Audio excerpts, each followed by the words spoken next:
Nagapati si Akbayan Party List Representative Percy Sendanya nga malikawan kung tani ang komosyon kag drama nga nagakatabo sa Senado kung mayara na sang anti-political dynasty law sa pungsod. Ini ang nangin manifestation ni Sendanya sa deliberasyon sang anti-political dynasty bill sa plenaryo kahapon nga adlaw, Mayo 20. Suno pa kay Sendanya nga ang nagluntad nga komosyon kag insidente sang lukpanay sa Senado sang Mayo 13 ang napunggan kung wala nakasentro sa pila lamang ka mga apelyedo ang gahom sa gobyerno. Suno pa sa iya, nagaresulta sa pagbag-o-bag-o ang sitwasyon sa demokratiko nga institusyon kangay sang Senado kun ang politika may ara sang personal nga interes kag alyansa sang mga pamilya imbes nga prinsipyo, integridad kag kaayuhan sang pumuluyo ang dapat nga kuntani unahon.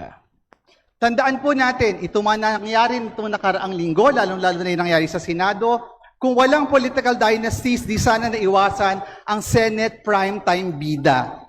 Lahat po yan, may elements ng drama, betrayal, action. Ang starring mga pamilya nagkakampihan para sa posisyon as lead characters.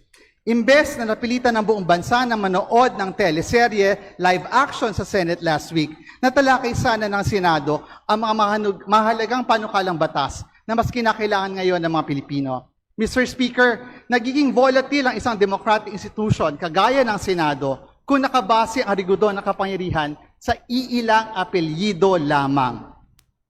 Si Akbayan Party List Representative Percy Sendanya. Sa kaangot man nga balita, ginaprubahan na sang Kamara de Representantes ang ikaduha nga pagbasa sang ginaproponer nga Anti-Political Dynasty Act nga nagatuyo nga hindi pagpahanugutan ang dululungan nga pagpungko sang magpinapamilya o kung magpinamilya sa pwesto. Sa idalom sang House Bill number 8389, hindi pwede nga makapadalagan o kung magpungko sa pwesto sa kaangay nga lokalidad ang mag-asawa o kung pamilya tubtob sa second degree nga relasyon.